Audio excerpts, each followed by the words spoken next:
welcome to your last flip lecture. Today I'm going to go through basically our review for the final exam. So first I want to kind of go through these themes. So firstly, let's look at how has the international role of the United States changed. And during the time of the American Revolution, the international role of the U.S. is tied up in the importance of trade. In fact, at the Treaty of Paris, the new United States gets very generous treaty terms from Great Britain because they are so eager to reestablish trade with the United States. Under the U.S. Constitution, the person in charge of the international role is the President of the United States, who serves as the chief diplomat. And very early on in U.S. history, you see the United States acting in kind of an aggressive way in their foreign policy. The War of 1812 is a prime example, where the U.S. was very upset over international trade restrictions due to the Napoleonic Wars, as well as the violations of U.S. citizens and property and the impressment of American sailors.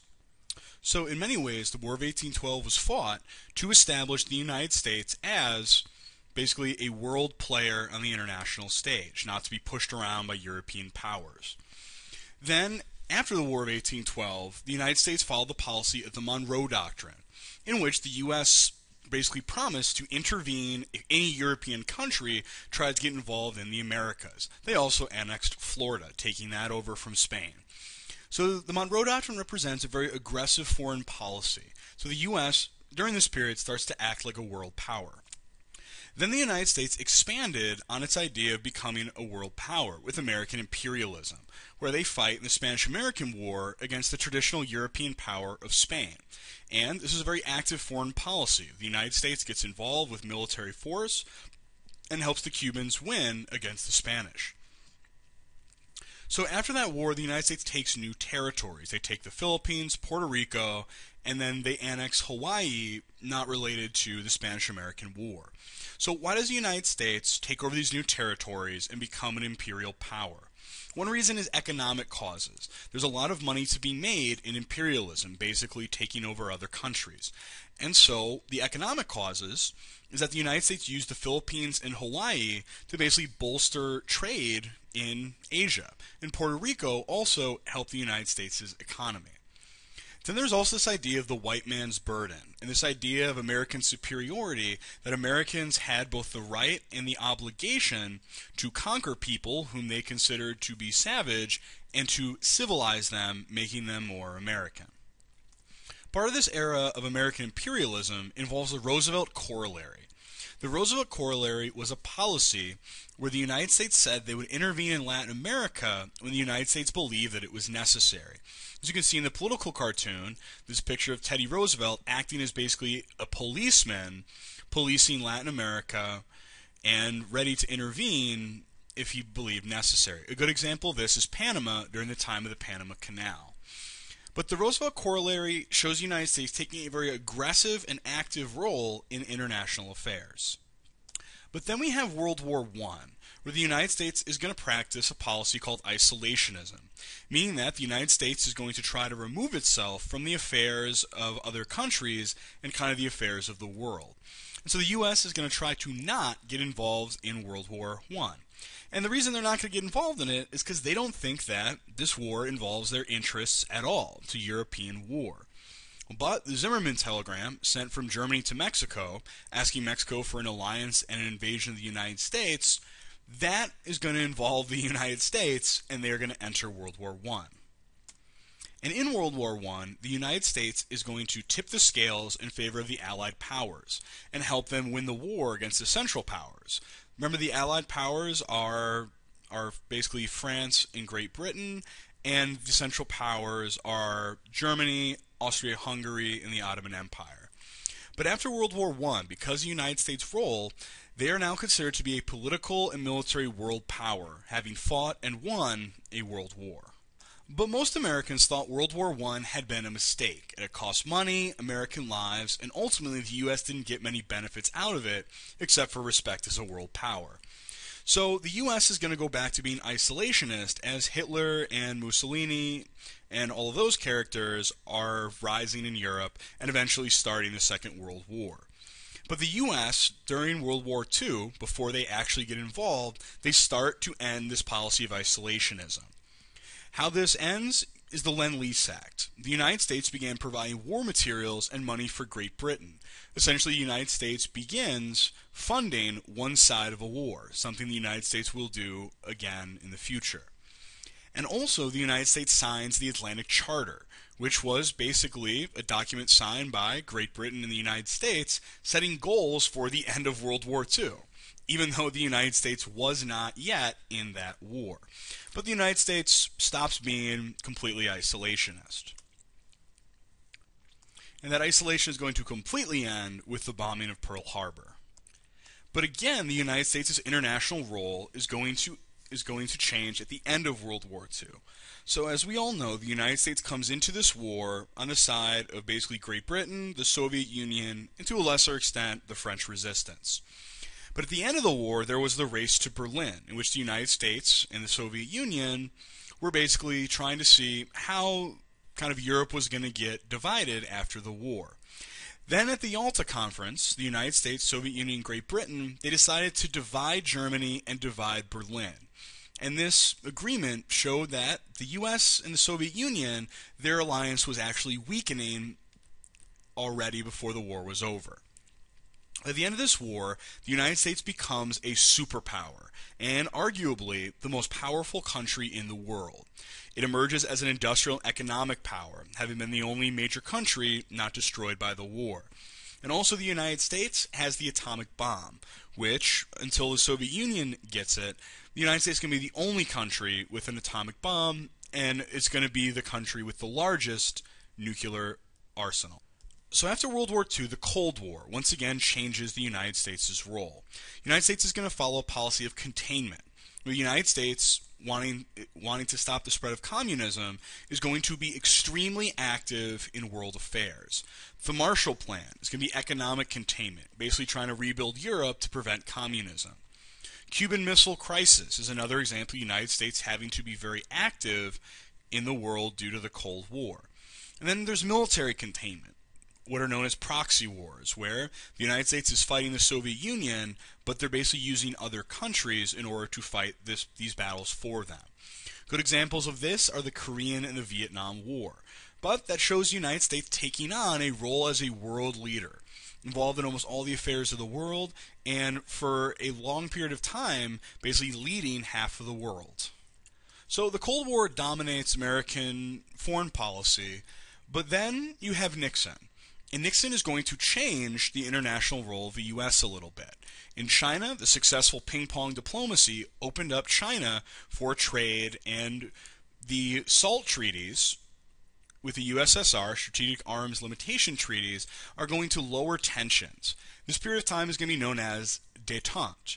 So, basically the United States is going to begin more trade and diplomacy with communist countries and less military intervention. But when the Soviet Union collapsed, this once again changed the role of the United States, where, after the fall of the Soviet Union, the United States is the lone remaining world superpower. And the U.S. is still involved in most political and economic affairs in the world, but the debate is, how should the United States exercise this power? Which brings us to the War on Terror, started by the terrorist attacks on 9/11. And the War on Terror means that the United States is going to be very active in the world. The Afghanistan and Iraq wars are an example of this, as well as the United States continuing involvement in the Middle East and the use now of drone strikes in order to carry out this War on Terror. So now we're going to shift gears a little bit and talk about how has the role of government in the United States changed. And during the time of the American Revolution, the role of the United States government was debated and created. The governments in the British colonies, they valued things like self-rule by electing their own governments and voting. They also believed that the role of the government was to protect their freedoms, freedom of religion, individual rights. All these ideas were in the American colonies. There was also the idea of the social contract, that people have to agree to their governments in order for them to be legitimate. And also, the colonies believe in due process of law, the idea that there should be a process for the application of laws and there should be a fair legal system. And then finally, there's a huge emphasis on democracy and the idea of self-rule. So, the role of the government, as laid down, was to protect all of these rights. Then the Constitution spells these out a little bit more specifically, saying the responsibility of the government is to establish justice, ensure peace inside the country, domestic tranquility, providing for the common defense of the United States, promoting the general welfare and well-being of its population, and securing the blessings of liberty, those individual freedoms, for ourselves and for our future generations. And the Bill of Rights specifically spells out those rights the government is supposed to protect. Freedom of speech, religion, assembly, the right to keep and bear arms is in the Second Amendment. Fourth Amendment protects you against unlawful searches and seizures. Number 5 and 6, these amendments protect your due process, your protection against unfairness in the legal system. And then 8 protects you from cruel and unusual punishment. So the role of government becomes then to protect these civil rights. And while we're on the subject of the Constitution, let's talk about how the Supreme Court's role changes. In the Supreme Court case McCulloch v. Maryland, the Supreme Court changes its role to have the power of judicial review, where now the role of the Supreme Court is to judge if laws are fair and if they are constitutional. So now let's talk about how the progressives and progressivism changed the role of the United States government. Progressives believe that the government should be very involved in regulating businesses, that there should be laws to say what businesses can and can't do. Progressives also believe that the government can try to solve social problems with different laws and government programs. Examples of these are health and safety laws, labor and workplace laws, and anti-monopoly laws. So the progressives kind of got their start around the 1880s, and they kind of set a precedent for a much more active government, and it also changes the American population to believe that it is the role of government. They'll start to look to the government to solve some of these problems in both the economy and in society. A good example of this would be Teddy Roosevelt's Square Deal and things like the Meat Inspection Act. Then the New Deal during the Great Depression takes the progressives and it expands upon the programs they had created. So during the Great Depression, conditions in the United States are very, very bad. The economy was abysmal, unemployment was high, and so Franklin D. Roosevelt promised a New Deal, a very active government. And so all of his New Deal programs are going to greatly expand both the size and the cost of the federal government. The New Deal is going to create safety net social welfare programs. So now it's going to be the role of government to provide safety nets for the citizens. New Deal is also going to expand government regulations on businesses and in the economy, laws about what you can and cannot do with your money, with your business, with your investments. Also, President Roosevelt creates kind of this new idea that the government should create jobs, and so, again, part of the New Deal. And so kind of the big change that's going to happen is that Americans are now going to believe it is the role of the government to be much more involved in the lives of its citizens. So now the goal is not just to protect people's civil rights, it is to provide a large kind of apparatus of services and social welfare programs, as well as regulating the economy of the country.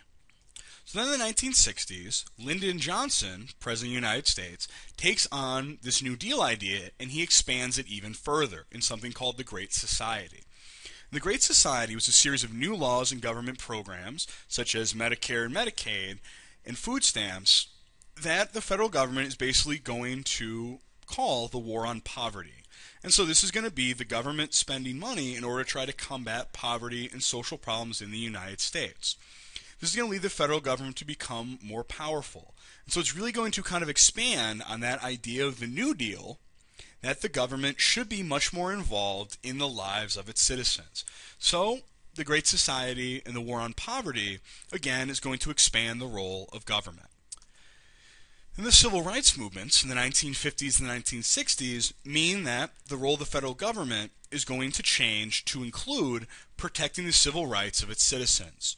Supreme Court case of Brown v. Board of Education is going to mean the federal government is going to have to get involved in enforcing civil rights. A great example of this is Ruby Bridges, who had federal marshals, U.S. government police, basically having to escort her to class in order to ensure that her right to go to school was protected. And then the Civil Rights Act of 1964, which banned discrimination based on race, religion, sex, and other things, that also created the idea that it was the role of the federal government to get involved in enforcing civil rights laws anywhere in the country. So, again, going to expand the role of federal government to have the power to enforce civil rights laws. So real quick here, liberals and conservatives. Liberals are going to tend to believe in the idea of active government. They're going to be kind of big fans of the New Deal and the Great Society. Conservatives, on the other hand, are going to believe in limited government, and they believe that the role of the federal government is to basically protect those natural rights, but not to really get too involved in passing laws, having programs, or regulating the economy. So finally, the War on Terror, once again, changes the role of the United States government. And with the War on Terror, the government is going to take a bigger role in national security. The passage of the USA Patriot Act gives the United States government much more police power to both have surveillance as well as arrests for things having to do with national security. There is also increased security in airports and government buildings and other things, and in fact the creation of the Department of Homeland Security is an expansion of the government's role to provide more police power inside of the United States. So now let's shift gears again, and let's talk about how has the U.S. economy changed over this period of time that we've looked at. First off, just to reiterate, trade with Great Britain was extremely important to the American colonies. And so right from the very beginning, international trade is extremely important to the United States economy. And also, the history of joint stock companies, allowing for private investors to create colonies without the king, that's going to set up a tradition of economic freedom and free enterprise in the United States. As it was founded by private investors and business, and so they are going to expect economic freedom. Also, the United States has a history of national banks. After the War of 1812, a new national bank was created because of the difficulty of securing loans during the War of 1812. That tradition of national banks has continued to today, where we then have the Federal Reserve System that is in charge of controlling the U.S. money supply. When the Industrial Revolution comes to the United States, it changes the economy significantly. Before industrialization, the United States economy was mostly based on raw materials, selling those to Europe, and agriculture. But then industrialization creates an economy based on manufacturing. And this gave rise to large corporations and big businesses, and especially a boom in wealth and the creation of a middle class, kind of a professional class of managers, accountants, and experts and things like that. But industrialization leads to the U.S. economy growing 8 times larger than it was before. So a huge creation of wealth. It also brought with it new technologies, such as electricity, railroads, etc. And this new technology is going to lead to even more innovation and the creation of even more industry and wealth. Also, population increase and immigration are going to come as a result of industrialization. Basically, the availability of a lot of jobs due to industrialization is going to be a big pull factor for immigrants coming to the United States. And then finally, there's going to be an increase in investment and international trade that is going to lead to kind of even more prosperity for the United States during this period of time. However, some of this is going to result in negative consequences later on in the 1930s. Which brings us to the Roaring Twenties, which was an expansion on kind of this period of industrialization. The Roaring Twenties saw the introduction of the assembly line, which allowed for the production of a large number of goods for a lower cost. There was also the idea that new technology was coming up in the 1920s as well. A modern electricity grid allows for factories to be pretty much built anywhere. And the automobile is going to revolutionize the United States economy as well. Also, in the Roaring Twenties, credit becomes available to a lot of people. Credit is basically a loan that you then have to pay back, like a credit card today. And so this creates a new economy based on mass consumption. The idea is that leisure becomes important, and basically playtime, entertainment, as well as kind of luxury items that could now be mass produced and sold. So the Roaring Twenties is really kind of a big expansion of the United States economy, and its kind of transition into an economy based upon mass consumerism, mass consumption. But all this high-flying prosperity came at a cost. The Great Depression happened in the 1930s, and this Great Depression was characterized by very harsh conditions and very high unemployment. But the Roaring Twenties led to the Great Depression because of overproduction. People simply produced too many goods, and so when people stopped buying them, they no longer had to pay people to make them, leading to unemployment. There was also too much credit available, and people began defaulting on their loans in large numbers. So defaulting means to not be able to pay back. And then the stock market, you could actually buy stock on margin, meaning that you simply had a loan that you could take out to buy the stock, but when the stock market crashed, nobody could pay back those loans, and a ton of money was lost in investments and loans. But luckily for the United States, the Great Depression was not going to last forever. But in fact, it took a world war to end the Depression. But the high demand for workers in the war effort, as well as the high demand for soldiers, creates a ton of new jobs and allows the United States to reopen its large industrial manufacturing base that was closed by the Great Depression. And the workforce is going to expand even further to include large numbers of women and minorities along with kind of the normal workforce. And so this is going to lead to a lot more economic opportunities for those groups in the future. And after the war, the United States is going to experience unprecedented economic expansion. After the war, the United States is kind of the last country that wasn't destroyed by the war.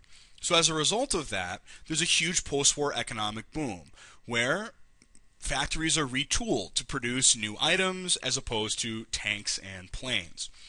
And this new manufacturing is going to create new consumer products as well as new media like television. It's going to lead to even more kind of advertising.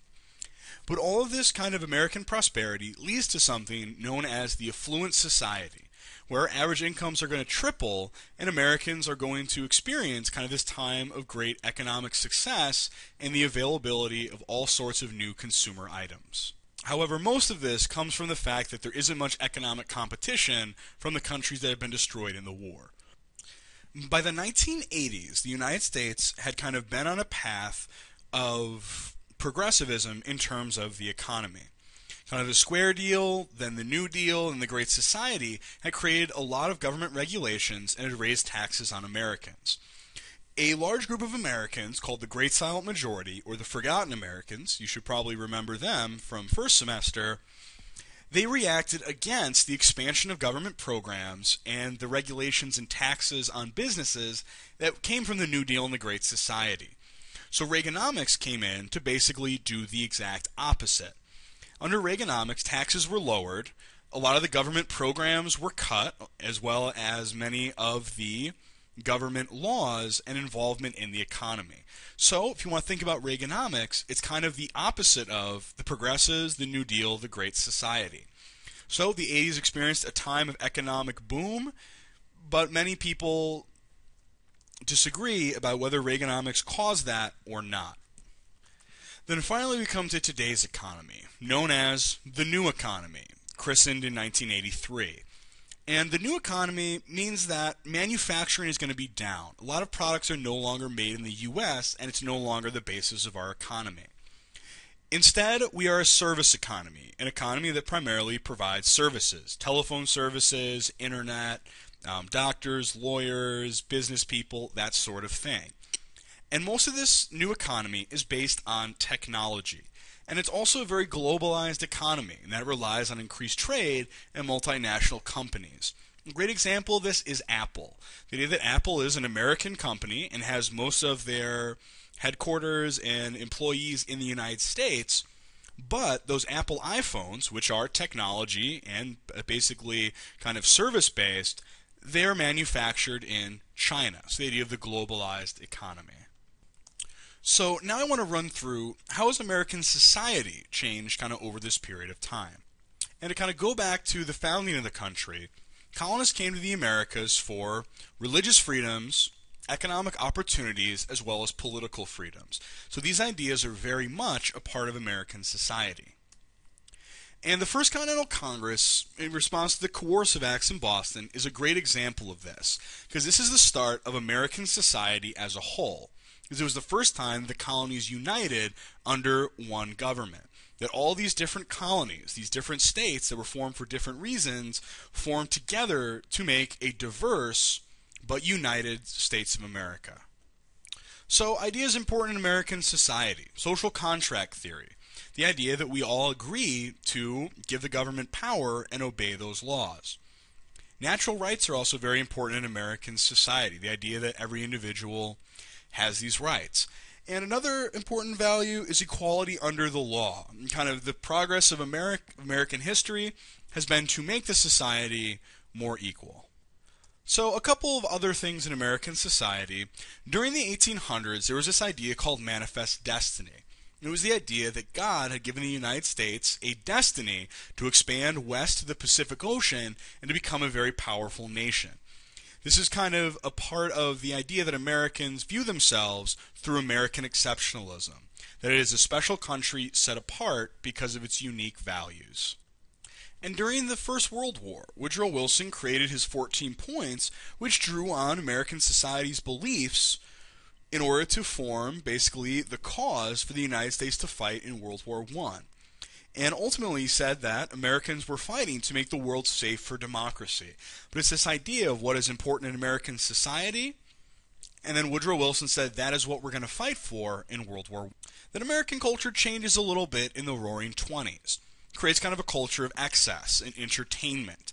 The idea of the age of play, that Americans are kind of going out more, enjoying new things, kind of this age of kind of extravagance. And this is because Americans were tired from World War I and from some other social movements that were going on at the time. But this kind of really highlights the idea that in American culture, there's this idea of the pursuit of the good life, and there is a pursuit of materialism. Kind of economy and advertisements, it's a part of American society. And also credit is very important in American society because it meant that Americans then, as well as now, could borrow money to pay for a certain lifestyle. So I want to talk briefly about how the role of women changed. Historically, women have not been treated equally in the United States. But in kind of the 1800s, this idea of true womanhood came along, and it gave women a separate but equal role in society, saying that it was the woman's role to organize and run the household as well as make decisions about raising children. This may seem very restrictive by today's standards, but at the time, women said, well, if you're going to give us an equal role in society, they started to demand the political power to go along with that role. And it created a comprehensive organized women's movement that eventually is going to result in the 19th Amendment and women winning their right to vote. Then in World War II, American women are given the opportunity to become a very valuable part of the war effort as well as a valuable part of the workforce. And after the war, this is going to lead to women pushing during the civil rights movements for both equal opportunities and protection from discrimination. African Americans likewise had kind of a changing role. First, slavery in the days before the Civil War. Then the Civil War ended slavery, provided equal protection, and allowed for basically African Americans to vote. And black soldiers who fought in the Civil War also basically pushed for a more equal role in society. However, these amendments didn't protect a lot of these African Americans as they faced Jim Crow laws, violence, and discrimination. But then the Civil Rights Movement and the Civil Rights Act of 1964 again kind of started this push for equal treatment under the law and equal opportunity, a fight that is still happening today. And also the changing role of Mexican Americans in United States history. Kind of Mexican Americans become a large ethnic group during World War II because of the Bracero program. And a lot of ethnic communities crop up in major American cities, especially in California. But these communities were often met with discrimination and violence, which led to the Chicano movement, which pushed for a Chicano identity, Mexican American identity, civil rights, better schools, all of that thing, and ultimately more political representation. And that legacy can be seen today as increased immigration and demographic changes are starting to translate into more political influence for Hispanics and Mexican Americans in the United States. So to kind of backtrack a little bit, the New Deal which changed the United States economy, also changed American society, where kind of Americans are going to move more towards this idea of social responsibility, kind of that the government, that we society as a whole are responsible for other people, and a more active government. This changed from the idea of kind of social Darwinism and a little bit more individualism, where most Americans believe that every person was basically responsible kind of for themselves. This kind of moves towards the idea of social responsibility, that we have a collective responsibility to provide for our citizens.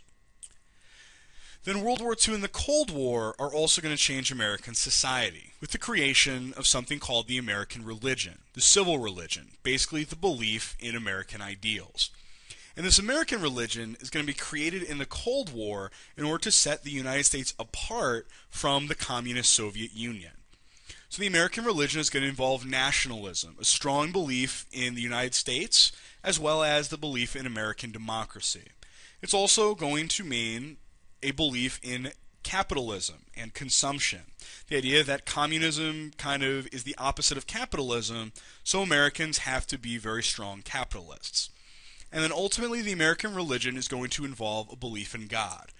Not a specific God, but a God. Because the communists were atheists, the United States basically took on this idea that basically God was on their side in the Cold War. There's also this idea that American society has consistently kind of been losing faith in government in kind of the modern era. A great example of this is the opposition to the Vietnam War, where this war in Vietnam cost a lot of money and American lives. But what ultimately kind of makes this war super unpopular are things like the Pentagon Papers, kind of classified documents that showed that Americans were ultimately lied to about what was going on in the war, how it was going, and all sorts of things like that. And so opposition to the Vietnam War kind of grows. Then also the Watergate scandal with Richard Nixon causes Americans to lose faith in the integrity of the government. Because if the President of the United States was involved in illegal activity, that makes people lose faith in that presidency. There's also some deep divisions in American society that have developed. And a lot of the cultural changes in the 1960s and 1970s, kind of the changes of values, are going to kind of create some divisions within the country. The Great Silent Majority, which was a large number of Americans, believed in this idea of traditional values, the idea of kind of law and order, work, marriage, religion, respect for authority, nationalism. You get the idea. And this creates conflict over things like government welfare programs, over things like hippie protesters and anti-war protesters. And it also kind of creates conflicts with kind of the changing morals of the generation in the 1960s and 70s, kind of the more liberal generation.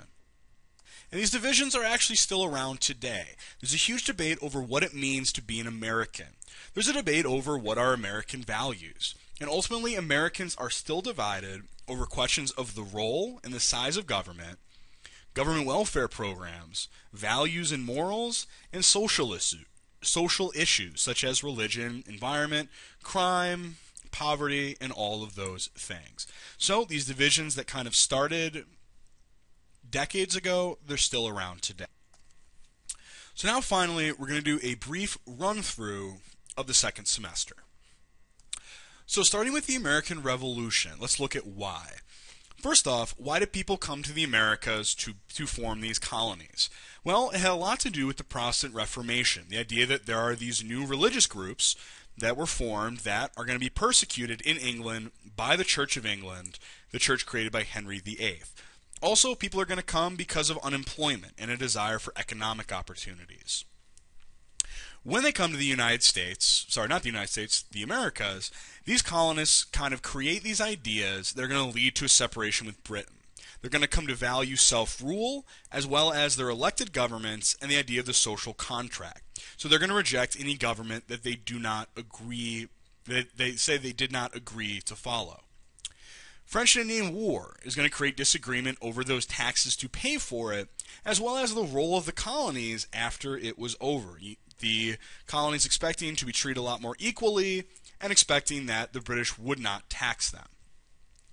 Ultimately, the Sugar and Stamp Acts are another kind of reason for this, because the colonies believed that only their elected governments in the colonies had the right to tax them. So all these things create tensions.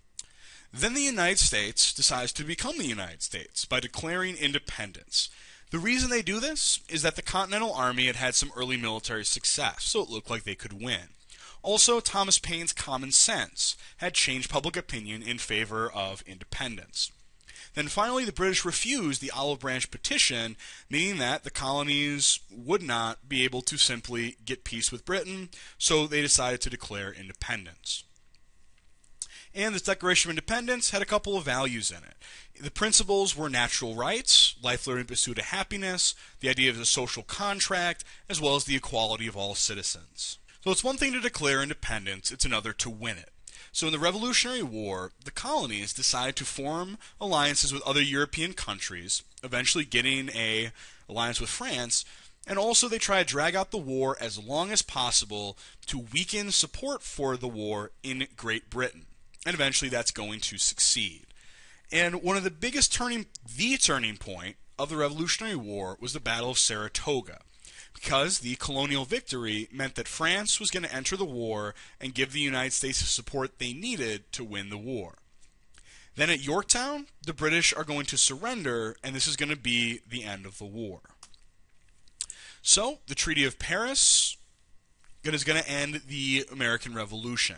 And British Parliament ultimately voted to end the war because it had become so unpopular due to the high cost in both men and money, and so they voted to end the war. And the British gave the United States some very generous treaty terms with the goal of reestablishing trade with the United States. So that early United States creates a government under the Articles of Confederation. It was the first government. But this government could not tax or enforce laws in the states, meaning that each state was acting like its own country by printing money, refusing to follow treaties, and so it wasn't really working. So the Founding Fathers got together and they decided to create a new government under the Constitution, which is the one we live under today. And in this Constitution, the U.S. government can tax and enforce laws. It came out of the Virginia Plan, which basically the disagreement with the Virginia Plan and the New Jersey Plan was over how representation was going to be decided. So they decided to compromise and create two houses of Congress, the House of Representatives, which has representation by population, and the Senate, where every state gets 2 votes. So the Constitution is founded on a couple of ideas. It's founded on the idea of Benet de Montesquieu's separation of powers, that in order to protect liberty and freedoms, you have to separate out the powers of government, judicial, legislative, and executive. It's also based on the idea of popular sovereignty in the social contract, that the people of the United States agree to live under this government and they elect their leaders and make their laws. Also, in the Constitution, the role of the president.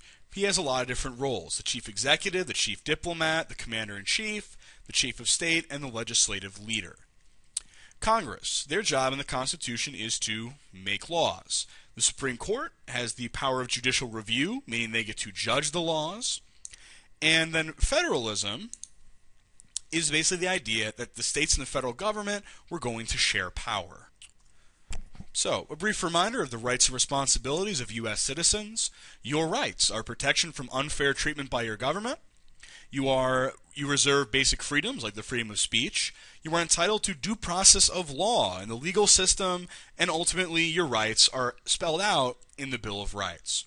Your responsibilities are to obey the laws and especially to vote in election. So in the early United States period, kind of these early 1800s, a huge kind of rapid western expansion is kicked off by the Louisiana Purchase in 1803, where the United States buys a huge piece of territory from France during the Napoleonic Wars. Along with this expansion, the reason for this expansion is a huge population boom as well as large numbers of immigration. So, kind of more people are going to mean that you want more territory. Also, the idea of manifest destiny contributed to kind of the expansion of the United States, but unfortunately, the consequences of this were the Indian Removal Act. which basically took Native Americans from where they were living and basically forcibly relocated them in other places. And the best example of this was the Trail of Tears, in which the Cherokee tribe was removed from Georgia and marched into Oklahoma. Then in the early U.S., they fight the War of 1812 over issues of trade as well as impressment. And out of the War of 1812 comes this national unity. The idea the United States faced down this crisis, this war together, and they came out of it as a more united country, where the American flag becomes an important symbol and the Star-Spangled Banner is written and eventually becomes the national anthem. So now let's talk Civil War. What causes the Civil War? The economic differences between the North and the South is one reason.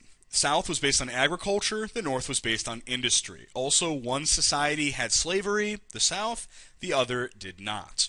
And a great example of this was the nullification crisis, that those tariffs, those taxes on trade that hurt the South, which needed to trade more because of their agriculture, and helped the North, which was industrial and didn't need to trade as much. So nullification crisis, great example of the economic differences. Political differences. The North and the South disagreed about the meaning of the Union. The South believed that they had the right to leave the Union kind of whenever they thought that it was not serving their best interest. But the Northern states believed the United States was one country and no state could choose to leave. They are also divided over slave states and free states, and kind of both sides are very kind of obsessed with maintaining or gaining maintaining a balance between slave and free states, or gaining the upper hand, having more slave states or more free states. Then ultimately they disagree over federalism. The South believes that the state governments should basically have more power and influence, and the North believed that the federal government was more powerful than the states. Finally, there are cultural differences. There is the idea of slavery, which is a huge deal. Also, they just had different cultures. The Northerners were more city, the Southerners were more rural. If you want to think about a good example of this would be John Brown's raid. How the South reacted to John Brown's raid, and it created distrust between the North and South. Another good example is the Fugitive Slave Act, in which the culture of slavery was kind of put into the North, and the North many times refused to enforce this law, creating even more distrust between the two sides. So the Civil War breaks out when Confederates fire upon Fort Sumter in South Carolina. And at the start of the war, the Union has a huge advantage. They have more people and they have more industry, which means they're always going to have more soldiers and more supplies. So the Union wants to use that. They want to use their navy to blockade the Confederacy and keep them from trading with Europe. They also want to try to win a very decisive battle to try to end the war quickly. The Confederate strategy is going to be similar to the Revolutionary War. They're going to fight defensively to try and make the war unpopular in the North. And they're also going to seek alliances with European powers such as Great Britain.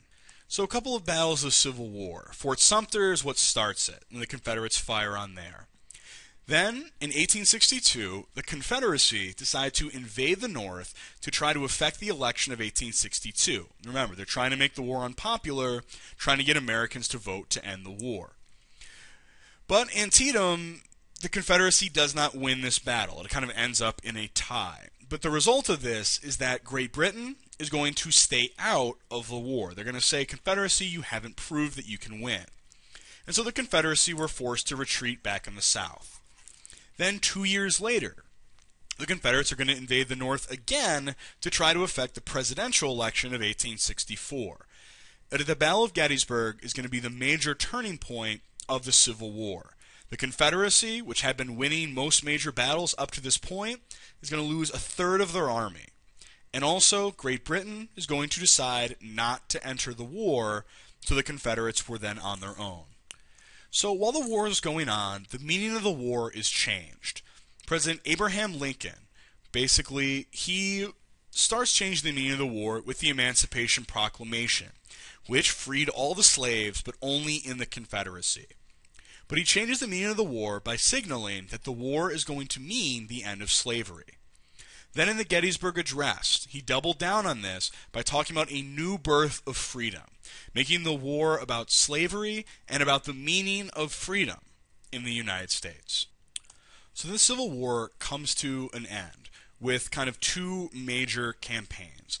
The first is Grant's 1864 Overland Campaign, where the Union Army is going to use its bigger army and advantage in supplies to wear down the Confederacy in a series of battles. The result of this is going to mean that the Confederacy is simply no longer going to be able to carry on the war. At the same time, General William Tecumseh Sherman did his march to the sea, where he marched from Atlanta to the coast, destroying a huge part of the South, and basically destroyed the South's morale and supplies and ability and will to carry on the war. So ultimately, the Confederates are going to surrender at a place called Appomattox Courthouse, and U.S. Grant and Abraham Lincoln are going to give very generous terms to the Confederacy in order to try to help with the reconciliation of the two sides after the war. So what's going to change after the Civil War? There are three amendments to the Constitution. The 13th ending slavery, the 14th providing equal protection under the law to all citizens, regardless of race, color, sex, all those things. The 15th is going to ensure voting rights for freed slaves. Also, the federal government is now going to be more powerful than the states, and that's no longer going to be disputed. And then ultimately, the United States is going to come together and is going to become one nation, not a collection of states. So now let's talk quickly about the birth of the modern United States and industrialization. The United States has a couple of economic factors that are going to help with this industrialization. The first is natural resources. The United States has a vast amount of natural resources that is going to allow for very quick industrialization. Politically, the American system of free enterprise and capitalism means that people who have an idea, they can use their money and they can create new businesses. And kind of all this expansion of wealth is also going to lead to a new idea called the Gospel of Wealth, written by Andrew Carnegie, who said that these wealthy should personally use their money for the betterment of society. So in the modern U.S., immigration also kind of expands rapidly, and most of this immigration comes through Ellis Island. There's a lot of push factors in Europe: poverty, religious and political persecution. That's going to force a lot of people to leave Europe. But in the United States, there's also going to be pull factors: new industrial jobs, the promise of individual rights and freedoms, and the idea of social mobility. The idea that you can rise in society if you are hardworking and successful. Also, cities are going to kind of boom during this modern time. And so the population of cities is going to explode from about the 1870s forward. New industrial jobs in the cities are going to draw a lot of people there, along with new utilities and public services. There's also going to be a decline in farming, causing a lot of people to have to move to cities for new jobs. And there's also entertainment and other attractions that the cities draw people to the cities. This era also saw the rise of progressivism, with muckraking, investigative journalism, such as The Jungle, which looked at meatpacking in Chicago, and How the Other Half Lives by Jacob Riis, which explored slum life in the cities. These muckrakers led to a lot of progressive reforms: health and safety codes, workplace safety and end to child labor, and the government regulation of monopolies. This was also the imperial period, kicked off by the Spanish-American War, in which the United States helps Cuba defeat Spain, and they annex the territories of Puerto Rico and the Philippines. Imperialism is also tied up in the idea of white man's burden and a desire for more trade. And this period of time also introduced the Roosevelt corollary that said the U.S. would get involved in Latin American affairs. In the modern era also, politics is going to change with the introduction of political machines that basically use bribes and kind of other means to try to influence elections and get a group of people in power who will all work together, oftentimes to line their own pockets and steal money from taxpayers. There is also the spoils system, in which people who were elected into government would simply hire their friends or relatives, whether or not they were qualified to do the job or not. And politics in the modern era also brought about the Square Deal, Teddy Roosevelt's progressive reforms that are going to start regulating business and public safety, and is going to set a precedent for the New Deal and eventually the Great Society. So industrialization is going to affect progressivism. because progressives are going to respond to the new conditions created by industry with laws and regulations. Also, industrialization is going to affect urbanization because industrial jobs are going to attract workers to cities. Immigration is going to affect urbanization because immigrants are going to come to cities in large numbers and they're going to create ethnic neighborhoods. Also, immigration is going to create a large labor force that's going to help with the expansion of U.S. industry. So, dehumanization and genocide. You're going to want to know the 5 stages of dehumanization and also the banality of evil. The idea that the commission of evil acts can actually become very routine and ordinary. And this is one way of explaining how things like the Holocaust can happen. So let's talk World War II for a second. So the end of World War I, the Treaty of Versailles, is really the start of World War II. Because the end of the First World War creates an economic crisis in Germany over those reparation payments at the end of the war. There's also anger in Germany over that surrender, which leads to the rise of Hitler and the writing of his book Mein Kampf, in which he spells out his ideology as well as his desire to expand into Europe. And so Hitler is going to expand into Europe, and European powers are going to appease him and basically do nothing. But then the war breaks out with the invasion of Poland, and so the U.S. doesn't really want to enter the war. They try to stay neutral, believing World War I had been a mistake. But then the United States gets involved with both the Lend-Lease Act and the Atlantic Charter. But the United States gets in the war on December 7th, 1941, with the bombing of Pearl Harbor. And this is going to effectively end the Great Depression, and it's going to increase industrial productivity because of demand for the war. The United States is going to bring into this war a couple of advantages. A strong industrial manufacturing base, a home front, not under attack because of its geography, its location, as well as a very large workforce, which was bolstered by women, minorities, and the Bracero program, bringing many Mexicans into the United States to work. On the home front, this war is going to change some things. It's going to have a future impact on civil rights movements because of involvement of minorities and women in the workforce and in the war effort. It's also going to increase immigration from Mexico. Also, World War II in the home front, there's going to be a lot of great American propaganda, which is going to appeal to people's emotions to try to motivate them to do certain things during the war. So the war itself, the turning point for the United States is the D-Day invasion, where the United States then landed a large number of soldiers and they invaded France, thus creating a two-front war where Germany had to fight the Soviets in the east as well as the Americans and the British and the Canadians in the west.